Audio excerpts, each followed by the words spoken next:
Nag-time travel ako sa sinaunang panahon para magtayo ng restaurant gamit lang ang microwave at ready-to-heat na pagkain, sumikat ako ng todo. Habang ang ibang chef ay nagpapakahirap sa kusina bago pa sumikat ang araw, ang napakasarap kong pagkain. 3 minutong, ding, lang, luto na ang iba naman, namumroblema pa sa mga sangkap. Ang mga sangkap sa ref ko, hindi nauubos isang order ng heavenly chicken, amoy na amoy sa buong kalye, pinag-aagawan ng mga customer. Laging puno ang restaurant pati ang leader ng martial arts world, araw-araw nandito. Ayaw umalis sa restaurant pati prinsesa, personal na pumunta at nag-alok ng malaking pera para lang magbukas ako ng branch. Hanggang sa isang araw, hindi na kinaya ng microwave ko tuluyan ng bumigay. At sa mga sandaling iyon, problemado ako sa nalalapit na pagsasara ng aking modernong takeout shop. Biglang may sumigaw ng malakas sa labas ng pinto, may-ari. May tao ba riyan? Penge namang makakain, mamamatay na ako sa gutom. Naputol ang katahimikan sa loob ng shop dahil sa malakas na boses na iyon habang si Luming ay nakayuko at nag-iisip. Parating na, parating na. Ano po ang gusto ninyo?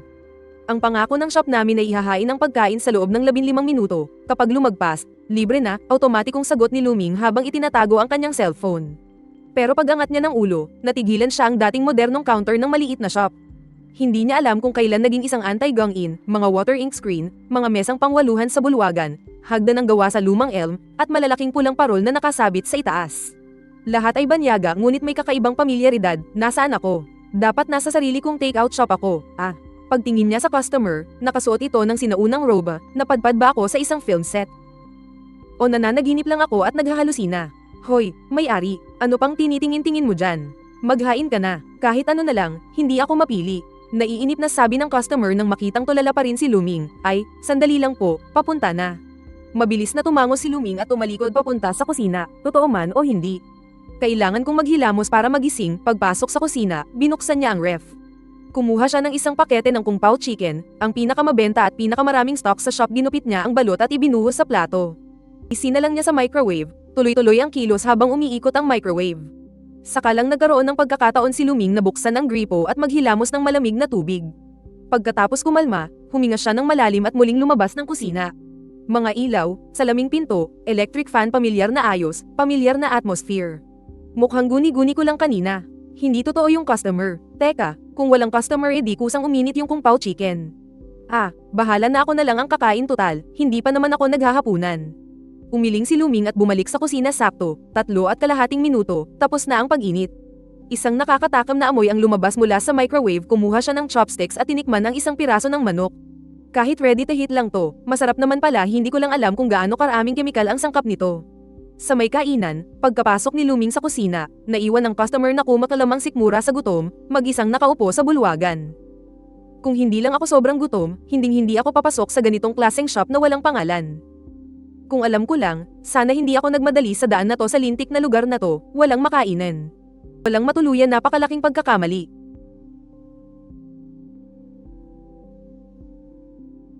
Kung sa kabilang daan ako dumaan, malamang ngayon ay komportable na akong nakatira sa isang inn. At nag-e-enjoy sa mainit na pagkain, oo nga pala. Yung inn sa kabilang bayan, may ilang putahe talagang masarap paminsan-minsan, may bago pa silang putahe. Swak na swak sa panlasa ng mga food lover na tulad namin, at tingnan mo naman tong lugar na to, hindi malaman ng ayos. 6 na mesa na hindi kalakihan, ang dudumi at puno ng alikabok.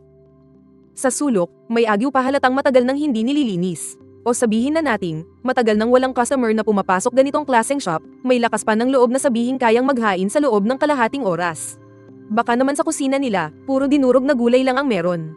Baka malason pa ako dito. Pero kung hindi ako kakain, mamamatay naman ako sa gutom, nakakainis bahala na, tiisin ko na lang para mabusog. Pagbalik ko sa kabisera, kailangan kong kumain ng masarap sa Taifeng Tower. Teka, saan nanggagaling ang amoy na to? Baka naman naghahalusinate na ako sa gutom. Paano magkakaroon ng amoy ng pagkain sa ganitong lugar? Pagmulat ko ng mata, nagtama ang paningin ni Wang Qiang at ni Luming na may hawak na plato at isusubo na sana ang isang piraso ng manok gamit ang chopsticks.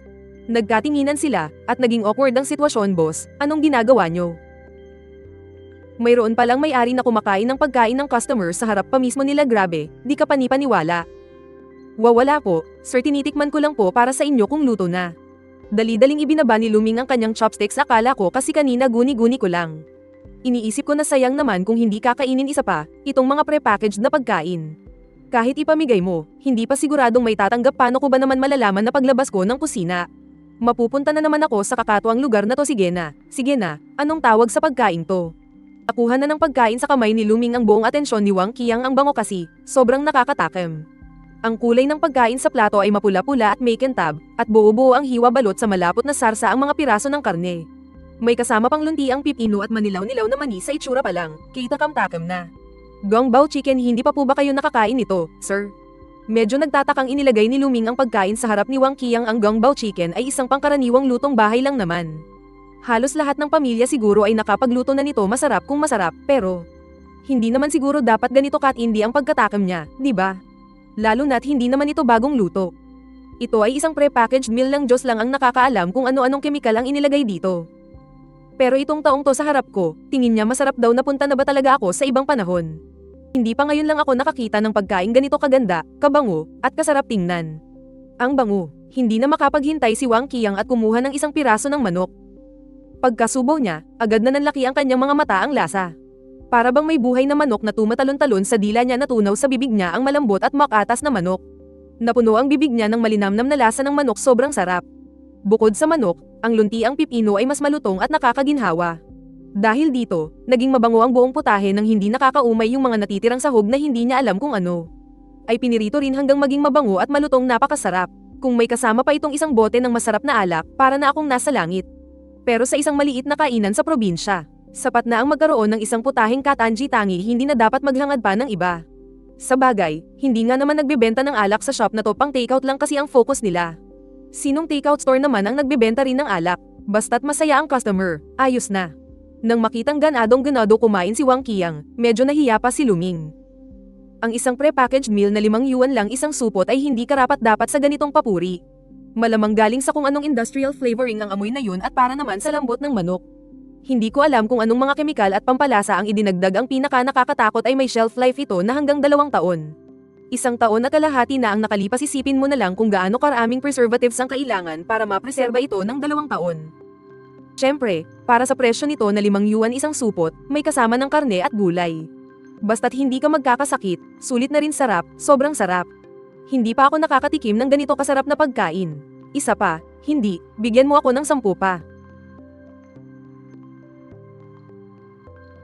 Mabilis na din ilaan ni Wang Qiang ang plato hanggang sa lumanas ito at buong galat na sinabi. Tunay ngang masarap ang pagkain to, ang kaunti lang talaga ng serving. Para naman sa presyo, wala akong pakialam, sige po, sandali lang. Hindi na nagsalita pa si Luming at mabilis na sumang-ayon. Bumalik siya sa kusina, binuksan ang ref, ginupit ang packaging, at inilagay sa plato. Isa lang sa microwave, 30 segundo para matuno ang yelo kung Pao Chicken, 3 minuto para uminit, paulit-ulit lang ang proseso. Sanay na talaga siya. Asterisk clap, clap, clap, clap, clap, clap, asterisk, sabay-sabay na humandar ang 10 microwave. Habang may pagkakataon, sa wakas ay nagkaroon ng oras si Luming na pag-isipan ang kakaibang pagkakaiba na naramdaman niya kanina sa paglabas-masok sa harap at likod ng tindahan. Mukhang ang problema ay kung aling pinto ang ginamit ko dahil hindi naman maliit ang kusina. May 2 pinto sa likod, isa sa kaliwa at isa sa kanan. Isang pinto ay direktang nakakonekta sa harap ng tindahan. Paglabas doon ay ang karaniwang takeout na tindahan. Ng isa namang pinto ay may liko at lumalabas sa ilalim ng hagdanan. Ginawa iyon para mas madali para sa akin na umakyat sa taas para magpahinga. Sino bang mag-aakala na mangyayari ang ganitong aksidente? Paglabas sa pintong iyon, bigla na lang akong napunta sa sinaunang panahon. Sumilip ulit si Luming para subukan ng ilang beses. Tama nga, ang pintong direktang papunta sa harap ng tindahan. Ang nasa labas ay modernong tindahan pa rin, samantalang paglabas sa pintong nasa ilalim ng hagdanan. Bumabalik ako sa kakaibang sinaunang panahon. Totoo nga, nakakapag-time travel ako. Isang serye ng mga tunog mula sa mga microwave ang nagpabalik kay Luming sa realidad. Mula sa kanyang pagkatulala, inayos niya ang kanyang damit. Kinuha niya ang 10 order ng Kung Pao Chicken mula sa mga microwave. Ano paman, kailangan ko munang asikasuhin ang customer na ito at para naman sa mga susunod na mangyayari. Pwede ko namang pag-aralan yun mamaya. Pagkasara ng tindahan, dala ang tray, lumabas siya mula sa likod ng kusina. Muling nagtama ang mga mata ni Luming at ni Wang Qiang na dinidilaan ang plato. Ginoo, hindi na po kailangang gawin yan. Pinanatili ni Luming ang kanyang ngiti habang bumubulong sa sarili. Maayos naman ang pananamit ng taong to, pero bakit parang ilang buhay na siyang hindi kumakain? Ilang beses na niyang dinilaan yung plato. Asterisk asterisk bossing, ang bilis niyo naman pong maghain ng pagkain. Medyo nahiya rin si Wang Qiang. Hindi naman talaga ako ganito palagi. Kahit na kumakain ako sa Taifeng Tower sa kabisera, ang pinakamalala na ay ubusin ko lang ang pagkain. Paano naman ako didailan ng plato? May pangalan din naman akong inaalagaan sa normal na sitwasyon, hindi ko gagawin ang pagdila ng plato. Pero wala akong magawa, sobrang bango at sarap kasi ng pagkain sa maliit na tindahang to. Lalo na yung sarsa, habang tumatagal lalo akong naa-addict. Ayos lang po ang specialty ng tindahan namin ay mabilis na serbisyo Ginoo, heto na po ang 10 order ng Kung Pao Chicken. May iba pa po ba kayong o-orderin? Pilit na pinipigilan ni Luming ang kanyang ekspresyon. Sanay ako kahit gaano pa kakatawa, kaya kung pigilang tumawa. Ang ganitong eksena, kaya ko pa syempre, kung magpapatuloy pa si Wang Qiang sa pagdila. Hindi ko na alam hindi na teka, may kanin ba kayo rito? Iwinasiwas ni Wang Qiang ang kanyang kamay ang ganitong klaseng maliit na tindahan sa probinsya. Swerte na kung may isang specialty dish lalo na kung titingnan ng bilis ng paghain. Siguro kung Pao Chicken lang talaga ang specialty nila yung ibang putahe, hindi ako interesado. Pero naisip ko, kung ihahalo ang sarsa sa kanin siguradong masarap yun.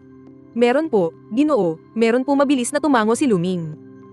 Ang kanin na yata ang nag-iisang pagkain sa tindahan ko na hindi pa handa total, hindi naman mahal ang bigas, at madali lang lutuin. Hindi na kailangang gumamit ng yari na at itong kanin na ito.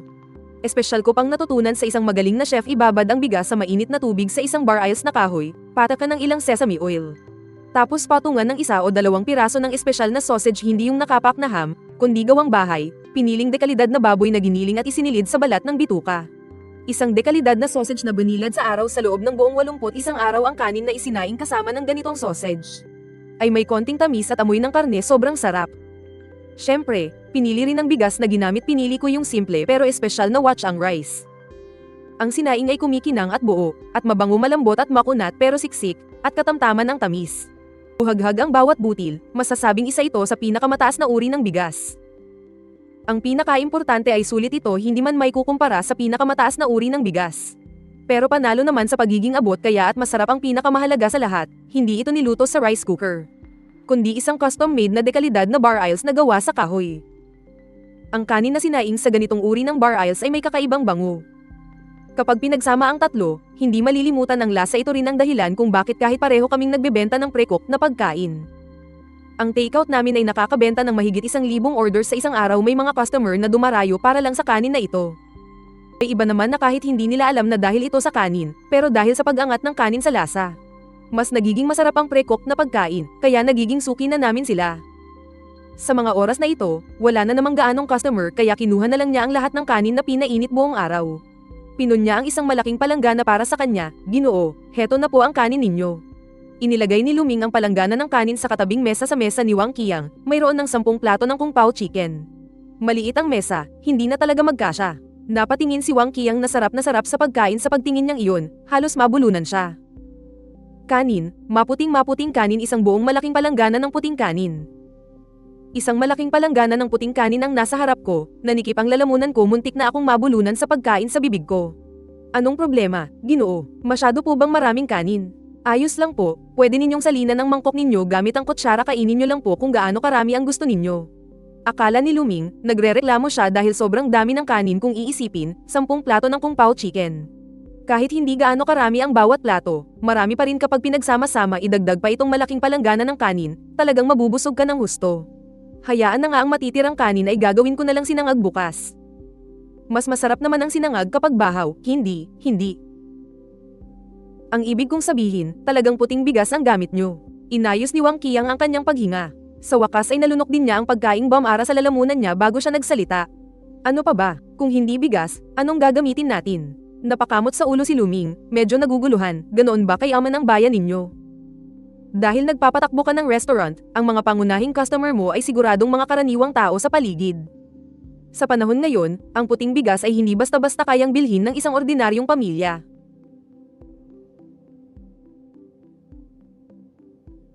Karamihan sa mga ordinaryong tao ay kumakain ng pinawa medyo owas siguro kung sasabihin kumakain na lang sila ng darak at gulay.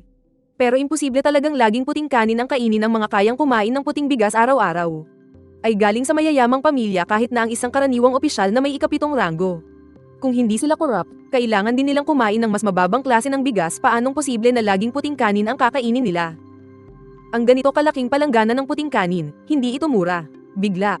Medyo nag-alala na ako para sa pataka ko ang ganitong pangyayari ay hindi basta-basta na lang sumusulpot. Ito ay resulta ng pagsusumikap ng ilang tao. Oo nga pala, magkano lahat ito? Natigilan na naman siya sa parang normal lang na tono ni Luming. Medyo hindi na mapakali si Wang Qiang. Teka, Kwentahin ko 10 wen bawat plato ng kung pao chicken. 10 plato ay 100 wen itong kanin, sabihin na nating 5 wen sa kabuuan, 105 wen. Nagkalkula si Luming sa kanyang isip ang presyo sa tindahan ay laging mas mura kaysa sa takeout. Karaniwan, ang takeout ay 12 wen, ang dine-in ay 10 wen na babawas kasi ang middleman. Kahit mas mababa ang presyo, mas malaki pa rin ang kita, 105 wen. Ganoon kamura, medyo nagulat si Wang Qiang. Sa sarap pa lang ng kung pao chicken na ito, kung sa lugar tulad ng Tai Fang Lu sa kabisera. Bebenta na nila ang isang ulam na ito sa halagang 100 wen itong pagkain na ito. Akala ko aabutin man lang ng mahigit isang tail ng pilak sinong mag-aakala na mahigit 10 putahe ng karne. Kasama pa ang isang malaking palanggana ng kanin, ay mahigit 100 wen lang. Sobrang sulit naman. Pwede na rin yang pagkakaintindi ninyo, gusto sanang sabihin ni Luming na 105 yuan ang singil niya. Pero naisip niyang nasa sinaunang panahon siya, kaya hinayaan na lang niya. Ang gusto ko lang ngayon ay paalisin na siya para masuri ko kung ano ba talaga ang nangyayari dito. Sige, 105 wen, tama ba? Heto ang isang tail na pilak, at ihanap mo na rin ako ng matutuluyan. Sayo na ang sukli, masayang inilabas ni Wang Qiang ang isang tail na pilak. Ipinatong niya ito sa mesa, paumanhin, naghahain lang kami ng pagkain, hindi kami nag-aalok ng matutuluyan. Kinabahan si Luming, anong kalokohan to? Masyadong kakatwa ang lugar na to. Paano ako magpapatulog ng tao dito? Kapag nabunyag ang sikreto, mapapahamak ako. Ayos lang kahit sa ang simpleng lugar lang para makapagpahinga ako ngayong gabi. Magdadagdag ako ng bayad, tuwang-tuwang kumakain ng kung pao chicken si Wang Qiang. Hindi niya man lang namamalayan na mayroong mali. Kahit magdagdag ka pa ng bayad, hindi pa rin pwede. Ginoo, pakibilisan na po ang pagkain, magsasara na po kami, seryosong sabi ni Luming. Para sa akin, walang pinagkaiba ang 2 tail na pilak sa isang tiyan na pilak. Hindi naman iyon renminbi, kaya wala akong ideya sa halaga nito kung ginto siguro ang usapan, baka matukso pa ako. Pero tatanggi pa rin ako ng walang pag-aalinlangan, walang mas mahalaga pa kaysa sa pag-iingat sa sarili kong sikreto. Ganoon ba? Sige, dahil nakitang desidido si Luming, hindi na nagpumili pa si Wang Qiang. Kahit gabi na, sanay na kaming mga taong laging naglalakbay. Karaniwan na sa amin ang kumain at matulog kung saan-saan, hindi big deal ang matulog sa labas. Sapat na sa akin na nakakain ako ng ganito kasaganya at kasarap na pagkain ngayon. Pero talagang kakaiba ang sarap ng ulam, at ang kanin ay napakasarap din. Itong kanin, parang 100 beses na mas mabango at mas matamis kaysa sa lahat ng natikman ko dati. May amoy karne, buo-buo ang bawat butil, at tama lang ang lambot at tigas. Pero kanin lang naman to, di ba? Gaano na ba kasarap ang isang mangkok ng kanin? Guni-guni ko lang to, siguradong guni-guni ko lang, guni-guni na dulot ng sobrang sarap ng ulam. Umiling-iling si Wang Qiang, ipinapalagay na ang lahat ng sarap ng kanin ay dahil sa kung pao chicken. Mabilis siyang kumain, sa loob lang ng isang shichen, naubos niyang lahat ang 10 platong ulam at isang palangga ng kanin. Noong akmang dilaan niyang muli ang mga plato, magalang siyang pinalabas ni Luming. Sa sandaling isinara niya ang pinto ng tindahan, nakahinga ng maluwag si Luming. Sa wakas, nagkaroon na siya ng oras para suriing mabuti ang Anti-Gong Tavern na bigla na lang sumulpot. Simple lang ang mga gamit sa loob, 5 maliliit na parisukat na mesa para sa 4 na tao. Isang mahabang mesa na halos hindi magkasya ang 10 tao, at bukod doon, ang counter na nakaharap sa pinto. At isang kahoy na hagdanan paakyat sa itaas, mukhang mayroon ding bakuran sa likod. Unang nag-ikot si Luming sa bakuran sa likod, maluwag ito, mayroong kwadra ng kabayo at gilingang bato. Mayroon ding ilang silid sa gilid, ang pagkakaayos ay parang itinayo sa estilo ng isang bahay panuluyan. Ang pinakamahalaga sa lahat, ang bakuran ay may pinto rin pala na patungo sa kusina. Pagpasok mula roon, makikita ang isang tipikal na Anti-Gong kusina. Puno ito ng agyo at makapal na alikabok, marahil ay maraming taon na itong hindi napapasok ng tao. Walang laman ang kalan, kahit anino ng daga ay wala, mukhang nagkaroon ng time-space displacement. Nagdudugtong ang pinto ng kusina ko sa likod at ang pinto ng kusina ng inn na ito. Matapos tingnan ng kusina, umakyat naman si Luming para tumingin-tingin. Walang kakaiba sa itaas, mahigit 10 kwarto ang walang anumang laman. Puno rin ng agyo kapag gabi, nakakatakot at parang pumasok ka sa isang bahay ng multo. Matapos mag-ikot, nanlamig ang kanyang likod, nagmamadaling bumaba si Luming pabalik sa kusina. Nang makita niya ang pamilyar at maliwanag niyang kusina, saka lang siya nakaramdam ng kaunting ginhawa na parang nasa bahay. Mas maganda pa rin talaga sa modernong panahon, ilagay mo lang ang mga pinggan sa dishwasher. Umalik si Luming sa kanyang komportableng maliit na kama at agad na nakatulog. Nakatulog siya hanggang kinabukasan. May mas mahalaga pa akong kailangang gawin, pumunta sa Antique Street. Paggising niya, tiningnan niya ang oras, at lampas na pala sa tanghalian. Hindi na nagplanong magbukas ng tindahan si Luming, may mas mahalaga pa akong kailangang gawin, pumunta sa Antique Street. Tinimbang-timbang ni Luming sa kamay ang 15 baryang tanso at ang maliit na piraso ng pilak kahit na iginiit ni Wang Qiang na isang tail ng pilak ang ibigay.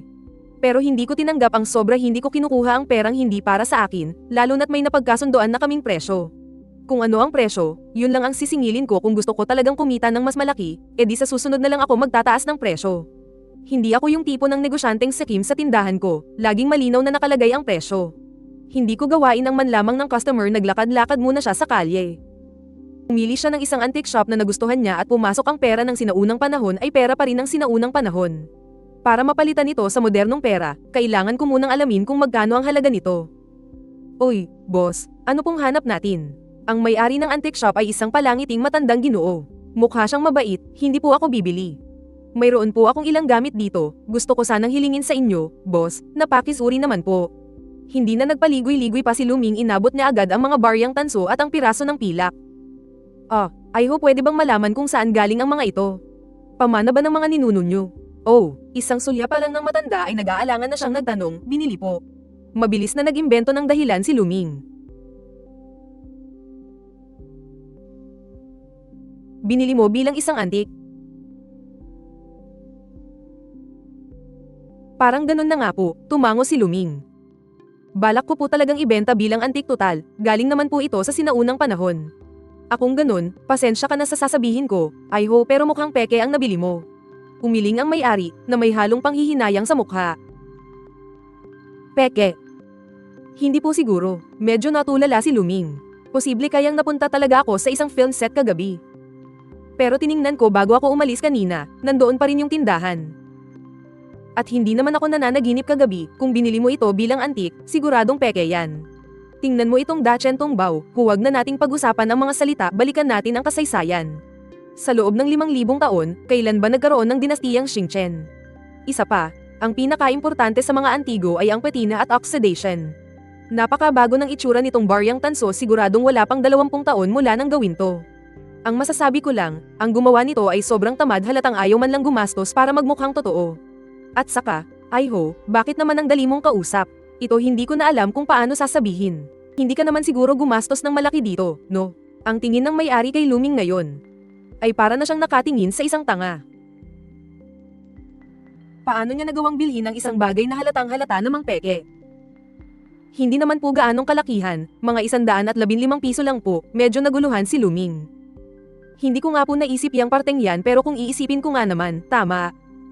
Ang mga antigo ay kailangang dumaan sa paglipas ng panahon. Itong sa akin, direkta kong kinuha mula sa panahong yun. Ilang taon pa lang ba ang nakalipas? Kailangan ko pa palang patagilin. Pero yung orihinal kong plano na mag-buy and sell, mukhang nasira na, ha? Kung ganun, hindi naman pala masyadong mahal. Pero nalugi ka pa rin, hindi lang ganun kalaki, nakangiti pa rin ang may-ari. Ano pong ibig niyong sabihin? Nagtatakang tanong ni Luming. Itong mga gamit mo, kahit hindi luma, pero yung tanso, totoong tanso. At yung pilak, totoong pilak ngayon, ang presyo ng tanso ay nasa 85 pesos kada kilo. Ang pilak naman ay mahigit 10,000 piso kada kilo. Itong mga barya mo at pilak, kahit hindi ganun kataas ang purity, pwede pa ring may benta ng mga 50 o 60 piso. Sabihin na nating nalugi ka ng kalahati. Maghanap ka ng sanglaan o tindahan ng ginto't pilak, dapat maibebenta mo yan syempre, kung ituturing yan bilang antik. Para ka lang nagtapon ng pera, mabuting paalala ng may-ari. Sige po, maraming salamat sa payo nyo, boss, pasasalamat ni Luming. Pwedeng may benta ng 50 hanggang 60, hindi naman gaanong kalaki ang lugi, ganyan din naman ang puhunan ko sa mga pre-made meals ko.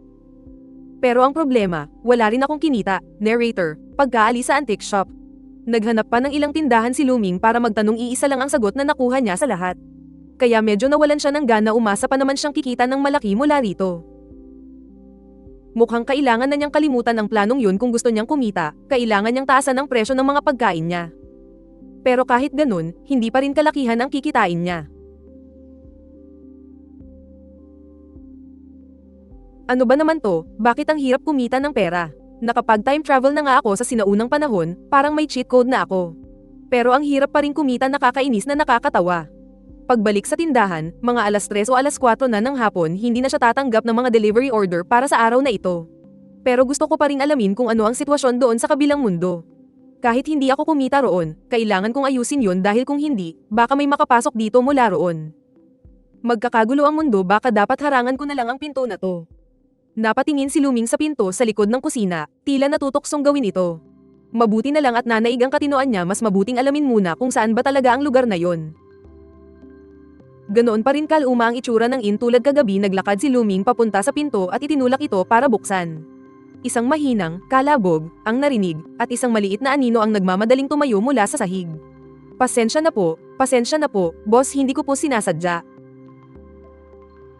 Sino ka? Sa harap niya ay isang binatang mga 13 o 14 anyos, payat ang pangangatawan. Hindi siya kilala ni Luming. Taga-kabilang baryo po ako, tawagin niyo na lang po akong Linhao. Binigyan po ako ni Ginoong Wang ng isang pirasong pila para hintayin kayong magbukas dito. At para sabihin sa inyo na, ang tagal niyong magbukas, kaya pala walang customers sa tindahan niyo. Pasensya na po talaga, si Ginoong Wang po kasi ang nagpumilit na sabihin ko yan. Ayos lang, sabihin mo sa akin ang buong nangyari, kalmadong sabi ni Luming. Wala namang dapat ikagalit dito, totoo namang late na siyang nagbukas.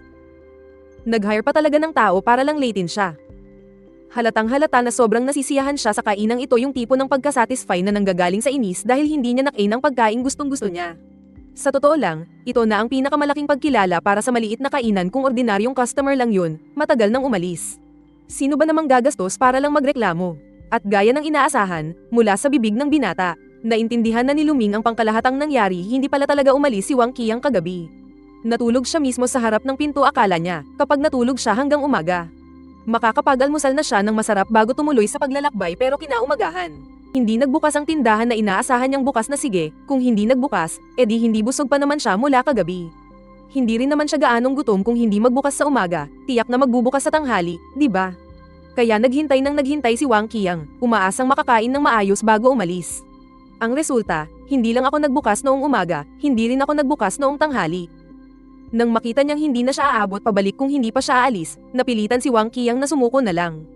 Nagkataon namang dumaan dito si Linhao para magbenta ng mga halamang gamot sa bayan, kaya hinayla siya nito para tumulong. Binigyan niya ito ng isang pirasong pilak, ipinalit sa dalang baon nito, at pinaghintay na rin dito. At naghintay siya ng ganoon, hanggang ngayon syempre, bukod sa mga impormasyong iyon. Marami ring nalaman si Luming mula kay Linhao tungkol sa mundong ito. Ang dinastiyang kinabibilangan nila ay ang dakilang dinastiyang Chen. Sunod-sunod ang digmaan sa dakilang dinastiyang Chen, kaya mahirap ang buhay ng mga tao hanggang sa mahigit 20 taon na ang nakalipas, hindi na talaga nila kinayang makipaglaban pa. Sa wakas ay natigil din ang digmaan, pero kulang na kulang ang pagkain at mga damit. Maging ang populasyon ay labis na nabawasan bagamat nakabawi na ng kaunti sa mga nakalipas na taon. Pero bukod sa mga sakunang gawa ng tao, marami ring kalamidad sa lugar na ito. Kung hindi tagtuyot, baha naman, kaya nitong mga nakaraang taon, halos wala kaming ani. Hindi sapat ang salitang kalunos-lunos para ilarawan ang sitwasyon.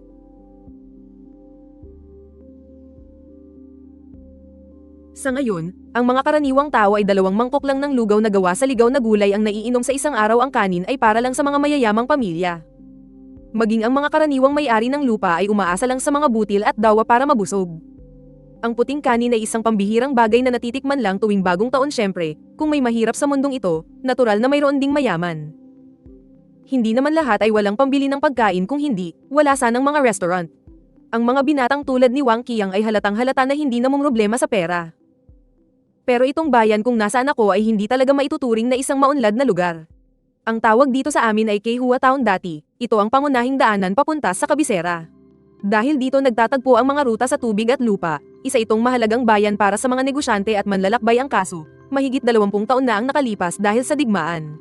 Inilipat ang tanggapan ng gobyerno sa kabilang bayan. Tahimik iyong umunlad sa loob ng mahigit 20 taon.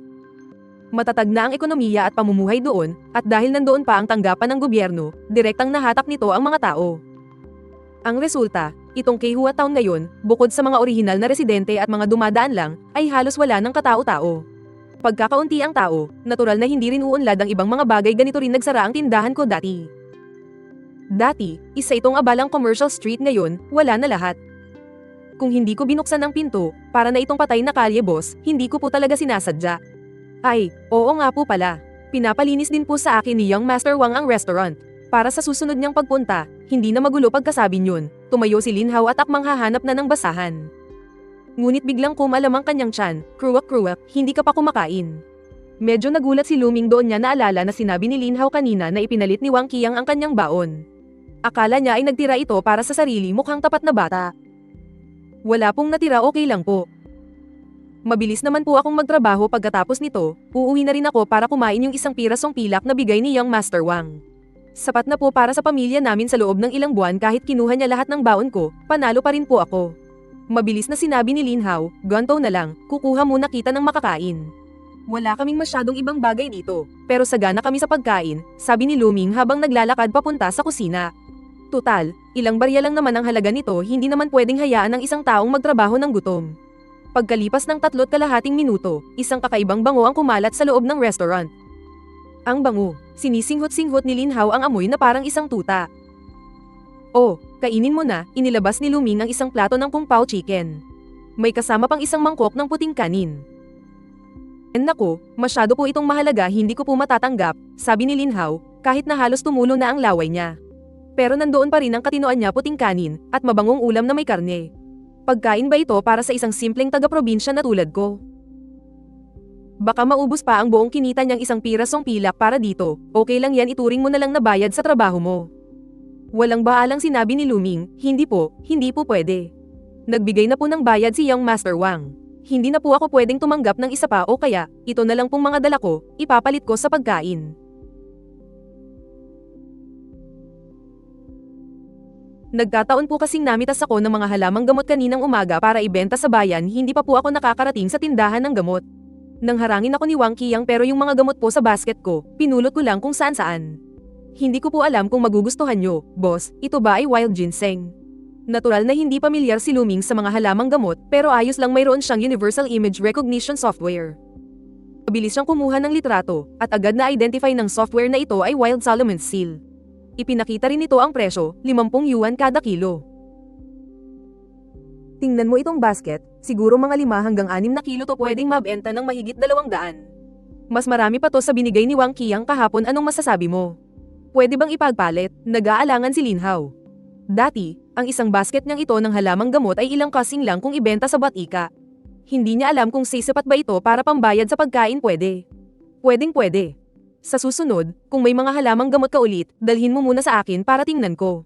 Tumatanggap din ako niyan, hindi gaanong kalaki ang kapalit ng tansong barya o pilak, pero pwede ang mga halamang gamot. Lalo na yung mga ganitong purong ligaw sa modernong panahon kung saan karamihan ay galing sa greenhouse. Siguradong pambihira to, pagtutuos ni Luming sa kanyang isip. Bibili ng gamot sa sinaunang panahon at ibebenta sa modernong panahon, mukhang magandang ideya to. Sige po, salamat boss, maraming salamat boss. Halos maiyak sa tuwa si Lin Hao. Wala yun, sige, kumain ka na, hindi na masarap pag lumamig, sabi ni Luming habang kamakaway. Kahit na hindi niya alam kung mahalaga ba ang mga sinaunang halamang gamot, siguradong hindi ito maibebenta ng mahal sa kabundukan. Katulad lang yan ng durian na ibinebenta sa syudad ng ilang 10 yuan bawat isa, pero sa lugar kung saan ito inaani. Kahit ipamigay, walang kukuha dahil sa gastos sa transportasyon. Ito talaga ang bumubuo sa malaking bahagi ng halaga ng produkto, pero iba sa lugar ko, moderno at maginhawa ang transportasyon. Maunlad ang mga delivery service, at ang pinakahinahanap doon ay yung mga ligaw na produkto. Basta't makahanap ka ng tamang koneksyon, mas mahal pa ang benta ng mga ligaw na halamang gamot online. Habang si Lin Hao ay abalang-abala sa pagkain, biglang may narinig na yabag ng kabayo sa tahimik na kalye.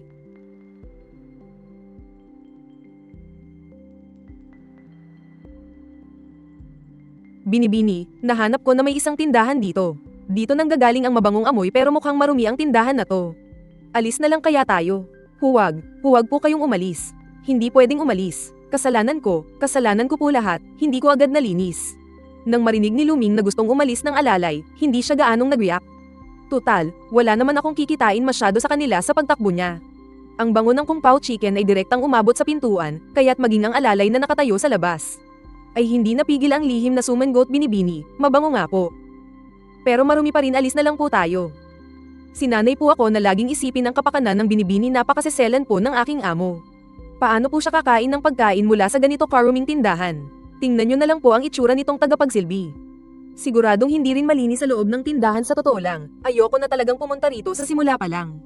Pero dahil minsan lang magsalita ang Binibini, na madalas walang ganang kumain, at sinabi niyang gusto niyang hanapin ang pinanggagalingan ng bango, hindi ko na siya napigilan. Akala ko pa naman kung anong bagong bukas na magarbong restaurant, hindi ko naman inasahan na ganito lang pala kaluma at kaliit na kainan. Mukha pa talagang marumi. Ngayon, nagsisisi na akong pumunta pa kami rito. Malinis po, malinis po. Tingnan ninyo, itong ulam na to ay pinaghirapang lutuin ng aming boss. Napakalinis po nito, natarantang sabi ni Linhao. Agad niyang inabot ang plato na hawak niya, may kalahati pang kung pao chicken na natitira dito. Ang sarsa ay kumikinang, bumabalot sa malambot na manok, mapapalunok ka talaga sa itsura pa lang nito. Gusto ko talagang tikman, paano na to? Ito ang nasa isip ng alalay na direktang nakaharap sa plato. Naglalaban ang isip at puso niya ayon sa kanyang isip. Hindi ko pwedeng hayaan ang aking binibini na kumain ng pagkain mula sa ganito karuming lugar, pero ang aking pagnanasa ay nag-uudyok sa akin na tikman kung ano ba talaga ang lasa nito. Wala akong magawa, sobrang bango talaga. Lalo na't nasa tapat lang ng ilong niya ang plato, kaya't ang bango ay talagang tumatagos.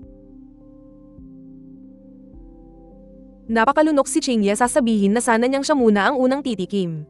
Nang marinig ang boses ng may-ari mula sa loob, Linhao, kung ayaw kumain ng bisita, bumalik ka na. Hindi talaga gaanong kalinisan ang pagkain namin at ang isang maharlikang tulad niya ay sadyang delikado kung magkasakit siya. Hindi ko kayang bayaran. Talagang sinsero si Luming nang sabihin niya yon. Prepackaged food kasi to, sino ba namang nakakaalam kung paano ginawa? Paano kung may maruming proseso?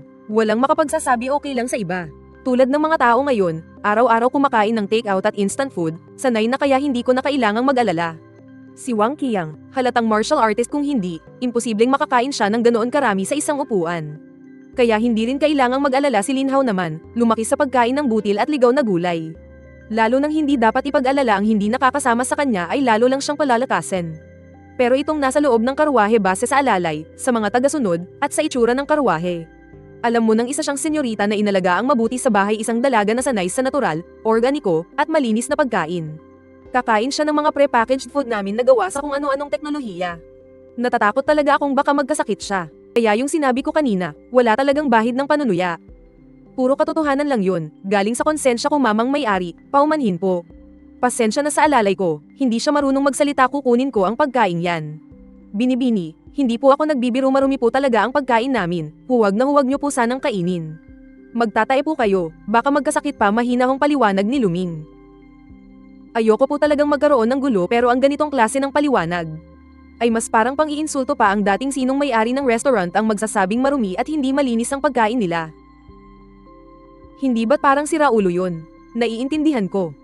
Kalmado pa rin ang mayanhing boses ng babae. Mabuti kung naiintindihan nyo, mabuti kung naiintindihan nyo. Nakala ni Luming na naintindihan na siya ng babae sa karwahe, kaya nakahinga siya ng maluwag. Pero, mukhang masyado siyang naging kampante. Mamang may-ari, magbabayad kami ng isang pilak. Para sa isang putahe mo ang matitira.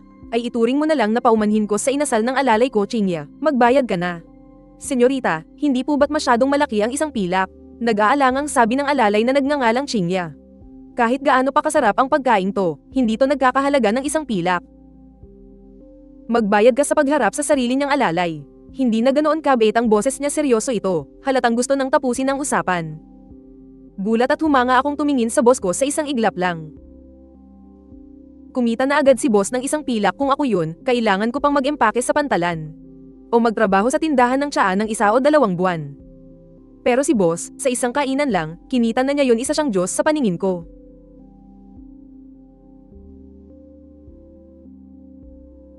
Hindi po yan ang ibig kong sabihin. Marumi po talaga ang pagkain namin, hindi ko po talaga pwedeng ibenta sa inyo.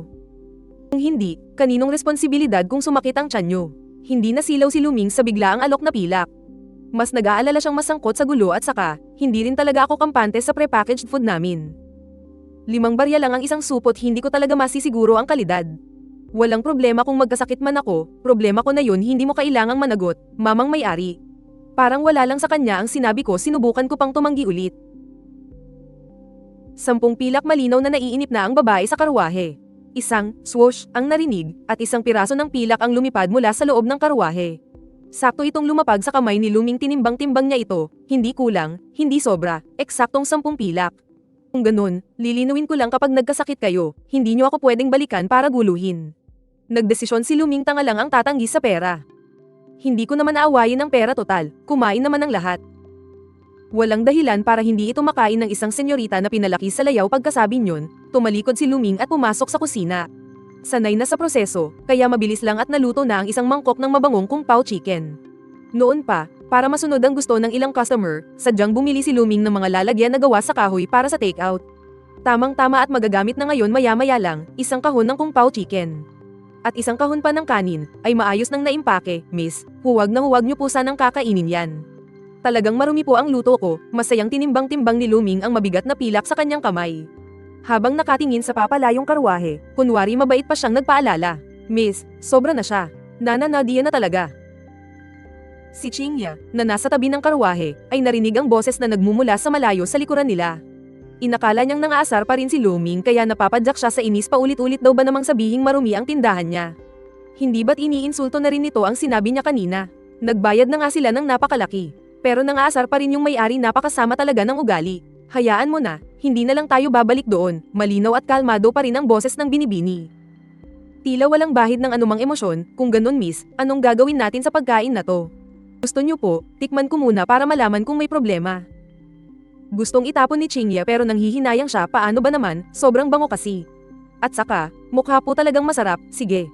Napakabina ng boses ng binibini, parang hangin lang, ang galing. Nang pumayag ang binibini, hindi na napigilan ni Qingya ang sarili at dali-dali niyang binuksan ang lalagyan ng pagkain. Isang mahinang ton. Parang isang maliit na aipo-aipo, ang amoy ay dumiretso sa kanyang ilong sa gitna ng baunan, naroon ang kung pao chicken. Para itong isang magandang obra maestra ang maliliit na hiwa ng manok ay malambot at kulay ginto. Bawat piraso ay may kaakit-akit na kintab, na tila ibinubulong ang sarap nito. Ang malapot na sarsa ay parang isang magarang damit na mahigpit na bumabalot sa manok. Bawat piraso ng karne ay basang-basa sa sarsa, matingkad at buo, na sa isang tingin pa lang ay hindi mo na may aalis ang iyong paningin. Maingat na kinuha ni Qingya ang isang piraso ng manok at isinubo ito sa isang iglap, sumabog ang napakasarap na lasa sa kanyang dila. Ang manok ay malambot, makatas, at pino ang pagkakayari, perpektong humalo sa malinamnam na sarsa. Hahanap-hanapin mo ang lasa sa kabilang baunan, ang kanin ay buhaghag. Para itong mga kumikinang na perlas bawat butil ng kanin ay may banayad na amoy ng karne. Nakakatakam dahan-daang kumuha si Qingya ng kaunting kanin gamit ang kanyang chopsticks. Tumikim siya ang kanin ay malambot, malagkit, at matamis-tamis, at kapag ipinaris sa kung pao chicken. Talagang perpekto ang kombinasyon. Si Qingya, na ang plano lang sana ay tikman ng pagkain para sa kanyang amo, ay sunod-sunod ng samubo hindi na siya makapigil. Hindi nagtagal, huminto ang karwahe sa harap ng isang mansyon sa itaas ng tarangkahan, malinaw na nakasabit ang karakter na, Su. Ito ang mansyon ng pinakakilalang pamilya sa bayan, ang pamilyang Su, at ang sakay ng karwahe ay ang panganay na anak na si Su Jinhei. Binibini, narito na po tayo, nasa bahay na po tayo, naku po. Anong problema? Bakit ka natataranta? Naku po, hindi ko po sinasadyang naubos lahat ng ulam. Patay na po o kaya binibini. Babalik na lang po ako para bumili ng isa pa, sabi ni Qingya, hindi mapakali sa pag-aalala. Tanging ang nakakain lang ang nakakaalam kung gaano kasarap ang ulam na iyon pero kanina, puro sarili ko lang ang inatupag kong kumain. Nakalimutan ko po kayong tirhan kahit kaunti kasalanan ko po talaga. Huwag na isang ulam lang naman iyan swerte kung matitikman at walang kaso kung hindi. Tsaka, di ba sinabi mong hindi ka na babalik doon, nagtatakang tanong ni Su Jinhei. Itong alalay ko ay hindi naman matako anong nangyari sa kanya ngayon. Pero talagang napakasarap po kasi. Gaano man kasarap, gaano na ba yun kasarap? Sa huli, isang ulam lang naman iyan, halika na, pumasok na tayo. Lumaki ako sa marangyang pamilya, anong masarap na pagkain ang hindi ko pa natitikman. Kaya hindi ko na gaanong pinapansin kanina, bigla ko lang naisipan iyon. Pero palaging may patutsyada ang salita ng may-ari, hindi naman ako isang santong walang pakiramdam. Kaya hindi maiwasang medyo mainis ako sa simula pa lang, wala na akong balak kainin ang ulam na iyon. Ngayong wala na ang pagkain, lalong wala na akong pakialam, pero binibini. Talaga pong napakasarap ng ulam na iyon. Gusto pa sanang magpaliwanag ni Qingya. Ako po ang kumain, kaya ako po ang mas nakakaalam, napakalinamnam ng lasa, gusto ko pong kumain ulit. Tama na ang salita, pumasok na tayo. Samantala, sa restaurant, pagkaalis ni Su Jinhei, agad namang nagsimulang maglinis si Lin Hao. Kumuha siya ng tubig at basahan, at masigasig na kinuskos ang bawat sulok. Hindi bababa sa 4 na beses niyang pinunasan ang bawat lugar kahit ang sahig ay hindi niya pinalagpas. Halos gusto niyang pakantaban ng sahig na parang salamin, lalo na ang signboard sa may pinto, pinakintab niya hanggang sa kumikinang. Kahit sa malayo, mukha na itong kaaya-aya syempre. Naging kitang-kita rin ang resulta ng kanyang kasipagan, hanggang sa paggabi, halos ang unang palapag pa lang ang natapos niyang linisin. Ang ikalawang palapag ay hindi pa niya nasisimulan. Tama na huwag ka nang magpunas dyan, sabi ni Luming nang makitang alas 8 na ng gabi. Agad niyang pinigilan si Lin Hao na nakayuko pa rin at naglilinis. Hindi po pwede, boss, tumanggap po ako ng bayad mula kay Ginoong Wang, ang ipinangako ko ay kailangan kong tapusin.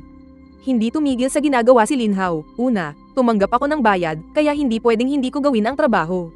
Pangalawa, sobrang bait talaga sa akin ng amo ko, hindi lang niya ako pinakain ng kanin. Pinatikim pa niya ako ng napakasarap na pagkain, siguro kahit mga Diyos, ganito lang din kasarap ang kinakain, no? Ko, isang batang galing sa hirap, bukod sa lakas ng katawan ko. Wala na akong ibang maisusukli, kaya kailangan ko lang talagang magsipag sa trabaho na pag-isipan ko na, hindi lang para sa araw na ito. Mula ngayon, paminsan-minsan, pupunta ako rito para tulungan si amo na maglinis. Kung hindi ko masusuklian ang kabaitan niya sa akin, hindi ko naman sinasabing huwag kang magtrabaho. Pero kailangan na nating magsara para sa araw na ito, pwede kang bumalik bukas. Siya nga pala, hindi kami bukas sa umaga, pwede ka munang pumunta sa bundok para mamites ng mga halamang gamot. Bumalik ka na lang sa hapon para ipagpatuloy yan habang si Luming ay nag-iisip. Malaki ang kinita ko ngayon, gusto ko na lang humilata at magpahinga. 10 tail ng pilak ayon sa sinaunang palitan na 10:1. Katumbas na yun ng isang tail ng ginto, syempre mas mahal ang ginto kaysa pilak, kaka-check ko lang. Ngayon, ang presyo ng ginto ay mahigit 700,000 kada kilo, ang isang tail ng ginto ay katumbas ng mahigit 45,000 piso. Kumita ng mahigit 40,000 sa isang araw, grabe, ang sarap sa pakiramdam. Ganito pala magbayad pinsala ang mga mayayaman. Napakasimple, pero hindi mo kayang kamuhiin ngayon, naiintindihan ko na. Okay lang kahit hindi ko maibenta ang mga barya bilang antigo, okay lang din kahit hindi gaanong mahalaga ang tanso at pilak. Basta't mahalaga ang ginto, sapat na yun. Mula ngayon, iipunin ko lahat ng kikitain ko. At ipapalit ko sa ginto para ibenta sa mundo ko doon, ang palitan ng pilak sa ginto ay 90:1. Kahit hindi masyadong puro ang ginto dito, basta totoong ginto, siguradong hindi ako malulugi. Syempre, dahil malaki na ang kinita ko ngayon, magre-relax muna ako, mas mabuti pang magsara na lang ng maaga. Tutal, wala namang customer na dumarating sa gabi. Amo, gusto niyo po ba talaga ng mga halamang gamot? Oo naman, di ba't nasabi ko na sayo? Magdala ka ng mga halamang gamot dito sa akin. Hindi lang kita babayaran, pakakainin pa kita talaga po. Totoo kaya ang sinabi ni amo? Nakakain na ako ng pagkain niya. At hindi kalabisang sabihin na parang pagkain ng mga Diyos at kanin pa ang kasama nito. Ang ganitong pagkain, talaga bang makakain ko araw-araw? Tungkol naman sa mga halamang gamot, hindi ako nag-aalala dyan. Doon sa bundok namin, walang ibang marami kundi mga halamang gamot. Kaya lang, dati hindi ito maibenta ng mahal, kaya paminsan-minsan lang ako namimitas para ibenta. Pero ngayon, kung kapalit ay pagkain, iisipin ko nang hikayatin ng mga kababayan ko na mamitis na rin. Simple lang akong tao, pero hindi ako tanga. Kung hindi sana ako pupunta rito sa syudad para magbenta ng mga halamang gamot. Sa nayon, maraming kaedad ko ang walang ginagawa, wala silang ibang trabaho. Pero kaya naman nilang mamitis ng halamang gamot, mahirap lang talagang ibenta ang mga ito dati. Kaya ako na lang mismo ang namimitas at nagbebenta, pero kung talagang gusto ni amo, okay lang sa akin na maging middleman kahit mas kaunti ang kitain, basta't may makakain, ayos na. Para naman sa akin, plano ko pa ring manatili dito sa tindahan at tulungan si amo sa mga gawain. Para kumita pa ng kaunting pera, aba, kanin at masasarap na ulam ang kapalit noon. Saan ka naman makakahanap ng trabaho na ang bayad ay ganito kasarap na pagkain? Syempre totoo yun, basta magdala ka lang, lahat tatanggapin ko. Naalala ni Luming ang kanyang kababata, mayroon akong kaibigan mula pagkabata, may-ari ang pamilya niya ng isang clinic ng Chinese medicine. Nitong mga nakaraang taon, madalas akong makarinig ng reklamo mula sa kanya. Sabi niya, parami raw ng parami ang mga peking sangkap ng gamot ngayon. Hindi raw sapat ang bisa ng mga artipisyal na itinatanim, kaya maraming mga sinaunang race ata ang hindi na magamit. Isipin mo, sa paghahanda ng gamot para lunasan ang sakit, kung mali ang sangkap, paano gagaling ang pasyente? Kaya ngayon, hindi na nila pinapayagan ang mga pasyente na bumili ng sarili nilang mga sangkap, sila na mismo ang naghahalo ng gamot bago ito ibigay. Dahil kung hindi nila masisiguro ang bisa nito, ngunit sa panahon ngayon, pahirap na rin ang pahirap humanap ng mga dekalidad na sangkap. Kailangan pa nilang puntahan mismo ang mga pinagkukunan, at hindi pa rin sigurado kung may makukuha sila, kaya madalas silang nauubusan ng stock. Wala akong choice kundi gumamit ng mga artipisyal na itinanim bilang kapalit, tapos dinagdagan ko pa ang dosis. Pero ang epekto, sa huli, hindi pa rin matutumbasan ang galing sa ligaw dahil mayroon akong ganitong stable na channel para sa pagbili. Syempre, hindi ko na po problemahin kung hindi ko maibenta ang mga gamit ko. Sige, boss. Mauuna na po ako, babalik na lang ako bukas. Sa sobrang tuwa ni Lin Hao, medyo hindi na siya makalakad ng diretso. Para siyang lasing ang lalim na ng gabi, bakit hindi ka muna maghapunan bago umalis? Medyo nag-alala si Luming. Wag na po, wag na, ayokong mag-abala pa sa inyo, boss. Boss, mauna na po ako, kita tayo bukas. Tuwang-tuwang tumalikod si Lin Hao at tumakbo. Sa isang iglap, nawala na siya sa paningin. Ngayong gabi, siguradong hindi ako makakatulog sa sobrang tuwa kabaligtaran ng kanyang pananabik na hindi makatulog. May ilang tao naman na hindi makatulog sa sobrang inis sa kabisera, sa Taifeng Restaurant. Sa isang magandang pribadong silid, ilang matitipunong lalaki ang nagiinuman at nagkakatuwaan. Masaya silang nag-uusap at nagtatawanan halika, young Master Wang, mula noong huli tayong magkita sa kabisera. May 3 o 4 na buwan na rin tayong hindi nagkikita ngayon, espesyal na naghanda ang mga kapatid mo ng isang salo-salo para sa pagbabalik mo. Dapat naming siguraduhin na makakain at makainom ka ng maayos. Oo nga, young Master Wang, sa buong biyahe mo, siguradong hirap ka. Malamang tiniis mo lang kung anong pagkain at inumin ang meron ngayong nakabalik ka na, kailangan mong bumawi. Tama. Tingnan mo itong roast duck, itong roast chicken, lahat to paborito mo dati, young Master Wang. Tikman mo, tingnan natin kung ganoon pa rin ang lasa. Sa gitnang upuan, nakaupo si Wang Qiang. Masaya siyang nakikipag-inuman at kwentuhan sa kanila. Ang mga pagkain sa mesa ay pawang mga paborito niya noon. Sa pagkakataong ito, kailangan niya talagang magpakasawa pagkatapos ng ilang baso ng alak. Kinuha ni Wang Qiang gamit ang kanyang chopsticks ang inihaw na manok sa harapan niya. Dahan-dahan niyang hinayla at tinanggal ang isang hita. Ang pamilyar na kilos pa rin, kontentong-kontento na isinubo ni Wang Qiang ang hita ng manok. Ngunit pagkakagat pa lang niya, naramdaman niyang may mali sa lasa. Bakit parang hindi na kasing sarap ng dati? Young Master Wang, anong problema? Bakit hindi ka kumakain? Hindi ba parang iba ang lasa? Nagpalit ba ng kusinero ang Taifeng Restaurant? Nagtatakang tanong ni Wang Qiang. Dati, paboritong-paborito ko itong inihaw na manok. Pero ngayon, pagkatapos kong tikman, nawalan na ako ng ganang kumain pa. Parang medyo matabang, wala na yung dating sarap na hahanap-hanapin mo. Hindi naman nagpalit hindi ba't ganito naman talaga ang lasa nito? Masarap naman Pakiramdam ko hindi na kasing sarap ng dati. Muling tumikim si Wang Qiang. Totoo ngang wala na yung dating sarap na kinagigiliwan niya. Matatawag bang masarap ang ganito? Young Master Wang, baka nagbago na ang panlasa mo. Siguro dahil ilang buwan mong hindi natikman, noni bago ka lang, ayos lang yan. Sige na, tikman mo yung ibang pagkain. Lahat ng nasa mesang ito, paborito mo, hindi na rin gaanong pinansin ng mga kasama niya. Para sa mga taong tulad nila na nawawala ng ilang buwan at naglalakbay sa malayo, normal lang na magbago ang panlasa. Siguro nga tumango si Wang Qiang at tumikim pa ng ilang subo ng ibang ulam. Sa huli, walang magawang ibinaba niya ang kanyang mga chopsticks. Bakit hindi ko to napansin dati? Ang mga pagkain pala sa Taifeng Restaurant ay malansa at makunat. Ang pinakamatindi pa, matabang at walang lasa. Halos hindi mo malunok kung ikukumpara sa kung pao chicken na yun. Na para bang iba't ibang lasa ang sumasayaw sa dila ko. Itong mga pagkain nasa harapan ko ngayon. Parang isinawsaw lang sa tubig tapos inihain na walang kakwenta-kwenta, parang pagkain lang na pampabusog. Isipin mo, ako, ang nag-iisang young master ng Wei Yuan Escort Agency, paano ko nakain ang mga basura na to dati? Young Master Wang, anong nangyayari? Wala ka bang gana? Sama ba ang pakiramdam mo? Gusto mo bang magpatawag tayo ng doktor para tingnan ka? Nag-aalalang tanong ng kanyang tauhan. Si Wang Qiang ang magiging haligi ng Wei Yuan Escort Agency sa hinaharap. Hindi pwedeng may mangyaring masama sa kanya.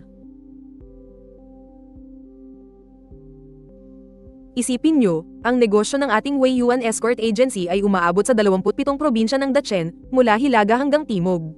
Minsan, kahit ang korte ng imperyo ay sa atin ipinagkakatiwala ang pagpapadala ng mga kalakal para sa isang malaking negosyong tulad natin. Napakahalaga ng isang tagapagmanang kayang pasanin ng responsibilidad. Si Wang Qiang, bagamat hindi siya magaling sa literatura. Pero sa martial arts, siya ang pinakamagaling sa mga kahenerasyon niya. Bigyan lang siya ng ilang taon pa ng pagsasanay. Maipapasa na sa kanya ang negosyo ng ahensya sa mga panahong ito, mas mahalaga pa sa kahit ano ang kalusugan niya. Hindi na may natikman lang kasi akong isang napakasarap na ulam noong pabalik ako sa kabisera. Kung ikukumpara sa ulam na yun, itong mga to parang pagkain ng baboy. Hindi ko talaga malunok. Tingnan mo tong manok, ang tuyo-tuyo yung kinain kong manok, napakalambot at makatas. May balot na sarsa, may kintab at parang kristal, grabe sa sarap. Tapos itong lasa nito, wag na nating pag-usapan, 2 salita lang, matabang. Hindi tulad ng ulam na yun, sa isang subo pa lang. 12 ng lasa ang sumasabog sa bibig mo, pero malinaw ang bawat isa. Isipin ko pa lang, naglalaway na ako. Habang inaalala ni Wang Qiang ang kinain niya kagabi, hindi niya namalayang tumutulo na ang kanyang laway. Ganun ba talaga kasarap? Sobrang owa naman ang pagkakasabi mo. Kung ganyan ang sinasabi mo, edi pagkain na yan ng mga Diyos.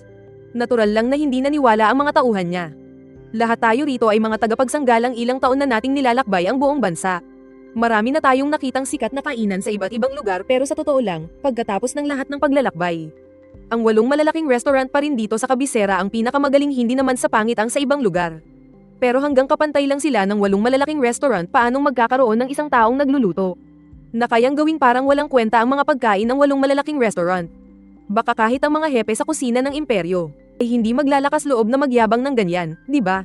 Sabi nga sa kasabihan, pag natutunan mo na ang sining ng literatura at pakikidigma, ialay mo sa pamilya ng emperador. Ang mga chef sa kusina ng imperyo ang kumakatawan sa pinakamataas na antas ng pagluluto sa dinastiyang ito. Yung mga tinanggihan lang ng kusina ng imperyo, o yung mga retirado na, ang posibleng makuha ng ibang restaurant. Ang 8 malalaking restaurant sa kabisera, bawat isa sa kanila ay may ilang veteranong master chef galing sa kusina ng imperyo na namamahala. Kaya natural lang na hindi sila mapapantayan ng iba, syempre, hindi naman sa walang-wala talagang exception. May kanya-kanyang specialty ang bawat lugar, posibleng may 1 o 2 silang pambatong ulam. Pero yung magiging dahilan para mawalan ng gana ang batang amo, parang imposible na yun. Hindi ako makapaniwala, hay, pagkain talaga para sa mga Diyos. Sa buong buhay ko, hindi pa ako nakakatikim ng ganoon kasangkap na lasa, hindi na alam ni Wang Qiang kung paano pa ito ilalarawan. Ang sarap nito ay hindi na kayang ipaliwanag ng mga salita. Saan po kayo kumain, Young Master Wang? Tanong ng isa sa kanyang matatalinong eskorte. Kakaunti lang naman ang mga sikat na restaurant, at halos lahat ay napuntahan na natin. Sabihin niyo sa amin para malaman namin, hindi naman pala kalayuan. Nasa Keihua Town lang, wala pang 1 araw na biyahe mula sa kabisera, mayroon dong isang, paano ko ba sasabihin? Isang restaurant na mukhang napakatanda na, at ang putahe nilang kung pao chicken, grabe sa sarap. Napadaan ako kagabi at nakalabing 1 plato ako ng 1 upuan, ng kaso, yung may-ari, hindi nagbukas hanggang tanghali kanina. Kaya bumalik ako dito na gutom. Pag naaalala yun, hindi maiwasan ni Wang Qiang na mainis. Imposible, di ba? Ilang beses na rin akong dumaan sa Keihua Town, wala namang kahit anong restaurant doon. May isang eskorte na nagpahayag ng duda. Oo nga, palagi akong dumadaan sa Keihua Town. Ang pinakaunang restaurant doon ay itinayo pa 7 o 8 taon na ang nakalipas ngayon, ang lugar na iyon. Napakalungkot na lugar, at may mga sabi-sabi pang may multo roon nagbubukas daw sa gabi, pero sarado sa umaga. Young Master Wang, baka naman nakakita kayo ng multo. Baka gusto niyong pumunta tayo sa templo para magdasal at itaboy ang masamang espiritu.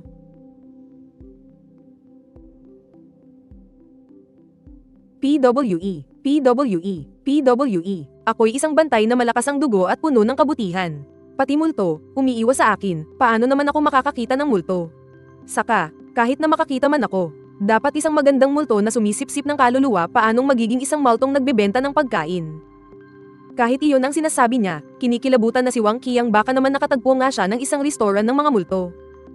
Siguro, pumunta na lang ako sa templo sa ibang araw. Siguradong nakakita siya ng multo. Hindi ako naniniwala na may pagkain ganyan kahahanap-hanapin ni Young Master Wang, posibleng masarap ang alak at pagkain. Pero yung sobrang sarap na hindi ka na makakain ng iba, siguradong may problema dyan. May multo, siguradong may multo, sabi ng isang eskorte ng walang pag-aalinlangan. Oo nga, yung dahilan para mawalan ka ng ganang kumain. Paanong magiging magandang bagay yan? Young Master Wang, sigurado kaming may nakasalamuha kayong hindi magandang elemento. Sabi pa ng isa pang eskorte ng may katiyakan, hindi naman siguro ganoon kalala, di ba? Yung pagkain, talagang kakaiba, hindi ko pa nakita o narinig kailanman, at yung may-ari, hindi naman mukhang masamang tao. At saka, yung kanin nila doon, napakabango, mas masarap kaysa sa iba. Napatulala si Wang Qiang habang pinagtatanggol si Luming, gaano man kasarap ang kanin, hanggang saan naman aabot ang sarap niyan. Siguradong naengkanto na kayo, Young Master Wang, marunong magpaalis ng masamang espiritu ang lola ko sa tuhod. Bukas, papupuntahin ko siya para tingnan kayo, masiglang mungkahi ng isang eskorte. Hindi talaga ako nakakita ng multo, promise, totoong-totoo yung restaurant na yon. At totoong masarap ang pagkain, iginiit ni Wang Qiang ang kanyang paniniwala.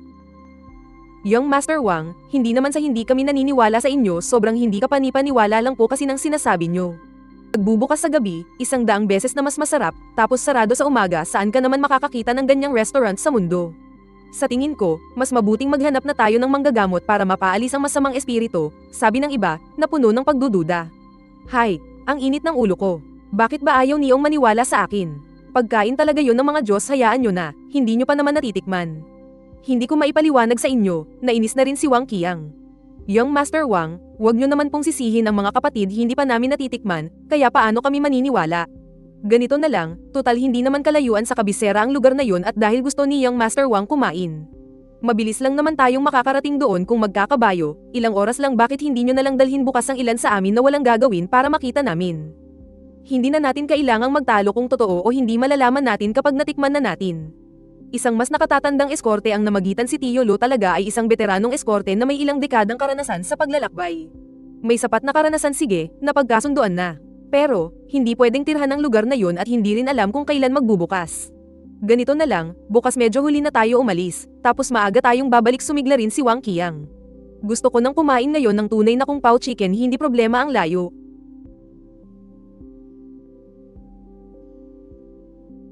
Nabubuhay tayo para kumain, di ba? Pagkaalis ni Lin Hao sa restaurant, hindi na makapaghintay si Luming na humiga sa kama. Kinuha niya ang cellphone niya para mag-message sa kaibigan niya noong bata pa. Online ka? Oo, bakit? Kung may sasabihin ka, sabihin mo na. Huwag mo akong subukang lokohin na kumain ng pre-made food sa bahay mo kung ayaw mo. Huwag mo, marami namang ibang gustong kumain. Gusto ko lang magtanong, tumatanggap ba kayo ng mga ligaw na halamang gamot? Sinusubukan ko lang. Oo naman, bakit hindi? Anong klaseng halamang gamot? Mahirap sabihin, hindi naman ako nag-aral ng medisina. Ikaw na lang ang tumingin bukas. Sa hapon ka na pumunta, huwag kang mag-alala, hindi rin ako gising sa umaga. Log in. Game. Kinabukasan ng hapon, sa restaurant kagigising lang ni Luming, humihikab na binuksan ang pinto. Kanina pa naghihintay si Lin Hao sa labas, pasan pa rin niya ang malaking basket sa likod. May 2 pang basket sa sahig bukod sa Huangjing na nakita kahapon. Mayroon ding ibang mga halamang gamot na hindi ko kilala sa kabuuan, 3 malalaking basket na puno. Boss, ito po yung mga nakuha ko sa bawat bahay kaninang umaga. Tingnan niyo po kung maganda ang kalidad, naisip ni Lin Hao. Masyado na akong gabi nakauwi kagabi, kaya natural, wala na akong oras para sabihan ang mga taga-nayon. Pero ayos lang, ang mga taga-probinsya ay laging may nakahandang mga halamang gamot. Kaninang madaling araw, noong nagbahay-bahay ako para ipaalam ang tungkol sa pagkuha ng mga halamang gamot. Sinamantala ko na rin na mangolekta 3 basket na puno. Sa tingin ko pwede na rin itong mapapalitan ng pera. Hindi masama bibigyan kita ng isang tiyan na pilak. Walang masyadong ideya si Luming sa halaga ng pera. Mayroon lang akong 15 tansong barya, isang tiyan na pilak, at 10 tail na pilak. Siguradong kulang ang 15 tansong barya, masyado namang malaki ang 10 tail na pilak. Sakto lang yung natitirang isang tiyan na pilak total. Ang isang tiyan na pilak ay nasa 50 hanggang 60 kway lang naman. Hindi talaga ako lugi sa pagkuha ng ganito karaming ligaw na halamang gamot. Marami dito ay tuyo na. Mas mahalaga ito kaysa sa mga sariwa kahapon kasi kapag natuyo, nawawala ang tubig. Iba ang bigat at kalidad. Hindi ba't sobra na to? Medyo nautal si Lin Hao. Ang isang tiyan ay katumbas ng 100 wen. Dati, kapag nagbebenta siya nito sa Batika, maswerte na kung makakuha siya ng 50 o 60 wen. At ang may-ari pa ng Batika, napakaarte, hindi yan marami, isang tiyan na pilak na lang.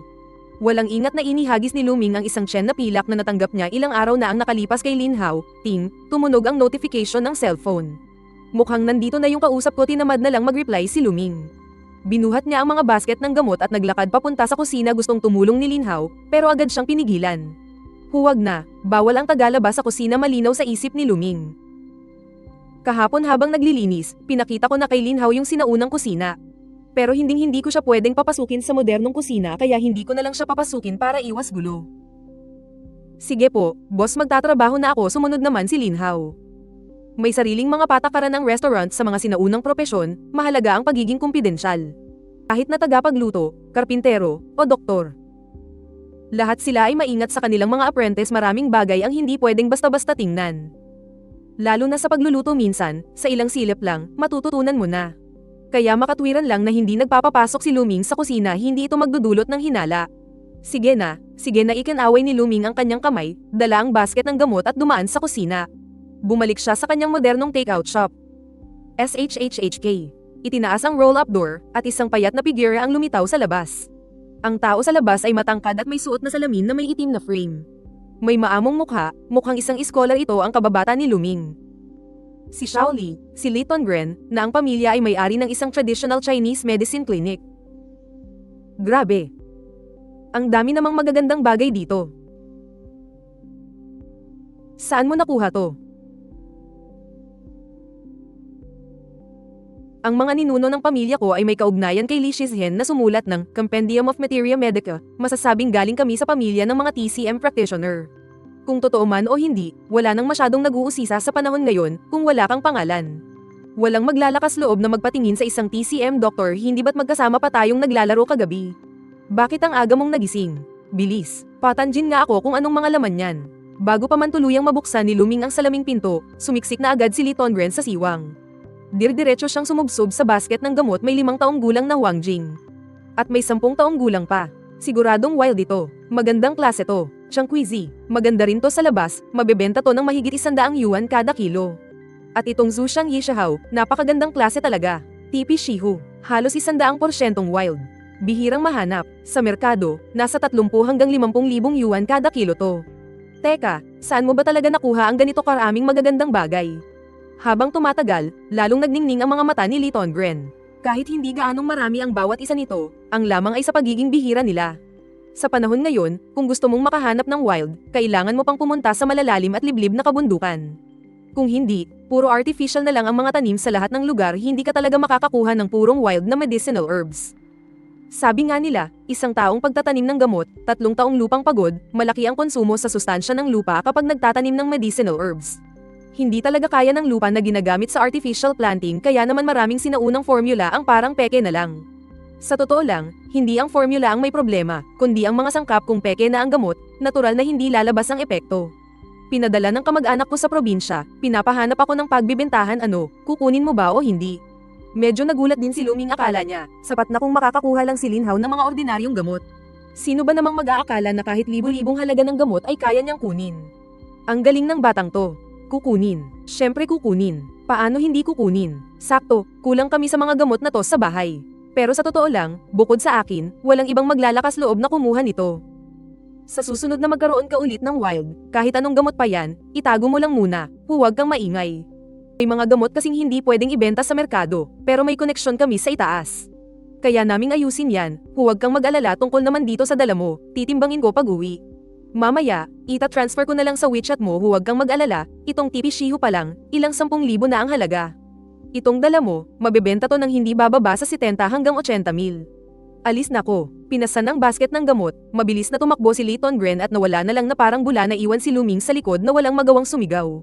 Hoy, iwan mo yung basket. Ngunit nakalayo na ang tao at hindi na siya marinig. Hayaan mo na nga. Ilang kawayan na basket lang naman yan, kunin na kung kunin. Umiling siya at muling ibinaba ang roll-up door.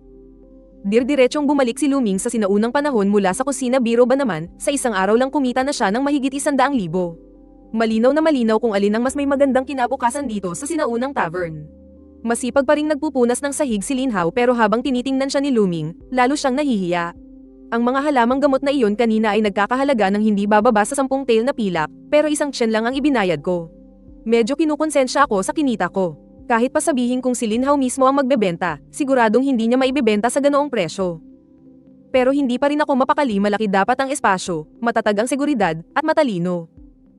Maganda dapat ang serbisyo. Okay ba ang X? Pwede bang magdi-4 sa likod? Sa likod? Ano? Napanganga si Luming, hindi malaman kung ano ang sasabihin.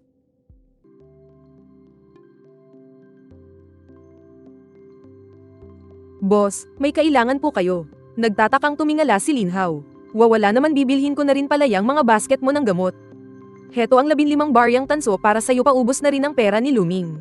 Iyon na lang ang natitirang mga barya niya, kaya ibinigay na niya lahat. Nako, hindi po, hindi. Hindi ko po matatanggap yan. Ilang basket lang po yan na gawa sa kawayan, wala po talagang halaga. Marami po kami niyan sa bahay, kung gusto niyo po, kunin niyo na lang, wala po talagang halaga yan. Boss, sobra-sobra na po ang kabutihan ninyo sa akin, binili niyo na nga po ng mahal ang mga gamot ko. Pinakain niyo pa po ako ng kanin, hindi po dapat maging sakim, kaya labis-labis na po ang pasasalamat ko. Nakayuko si Lin Hao, at medyo namasa ang sulok ng kanyang mga mata. Dati, kahit isang tiyan na pilak ay hindi ko kinikita sa isang buwan. Mula nang makilala ko si Luming, sa loob lang ng 2 araw ay kumita na ako ng 2 tiyan. Hindi ko makakalimutan ang kabutihang loob na ito. Maaga kang pumunta rito, hindi ka pa siguro kumakain, no? Nang makitang desidido si Lin Hao na huwag tanggapin, hindi na siya pinilit ni Luming ang dahilan kung bakit niya naibenta sa ganoong kataas na presyo. Ay hindi naman talaga dahil kay Lin Hao, dahil ito sa mga koneksyon niya at sa bentahe niya bilang isang time traveler.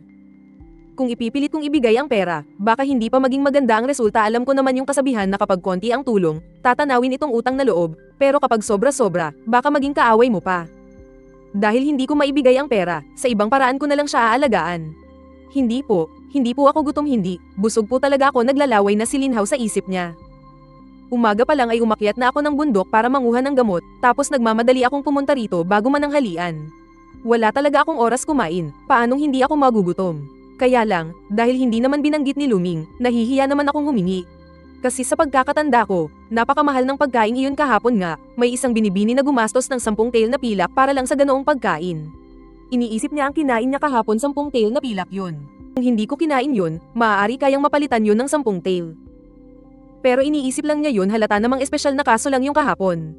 Alam ko naman yun, pero yung ulam, at yung kanin ang bango talaga. Kung gutom ka, sabihin mo lang wala kaming masyadong ibang bagay dito, pero maraming pagkain.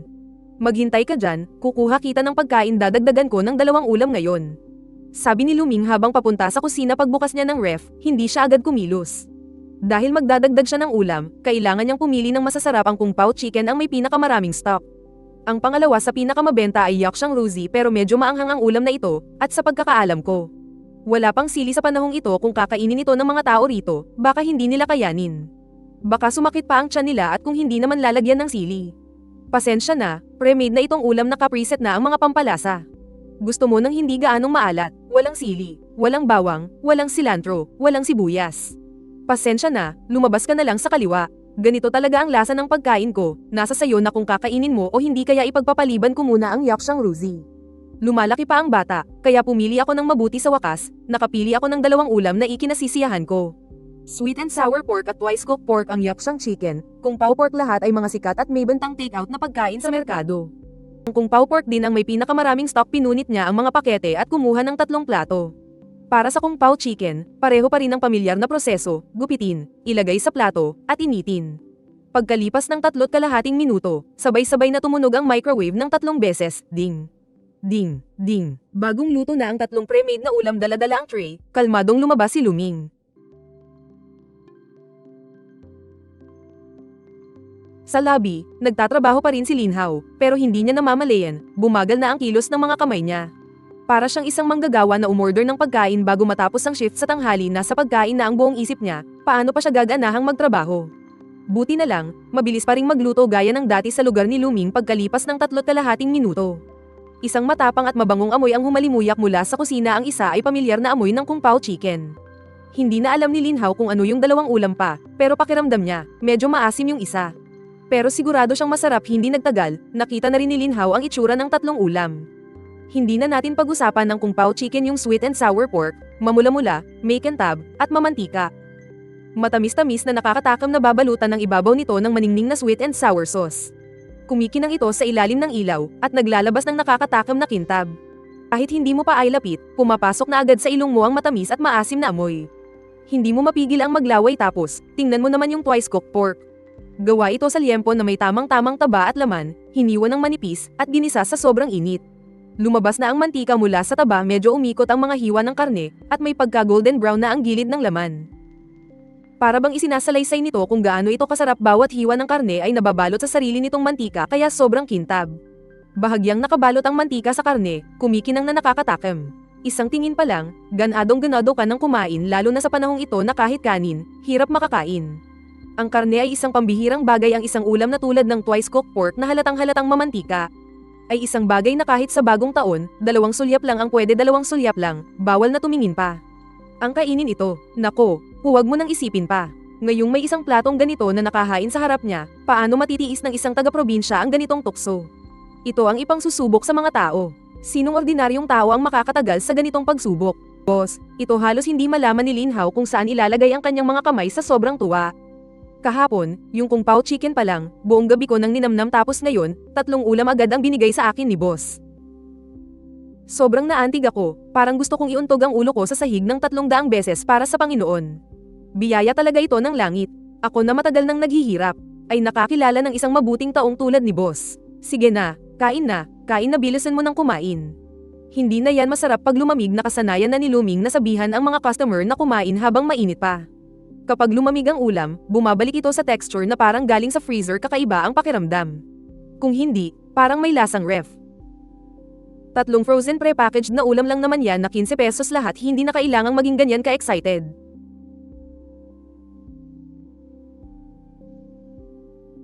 Ang sarap. Sa harap ng masarap na pagkain, wala nang ibang inisip si Linhao. Sumandok siya ng ulam at sinubo ito ng malaki HMM.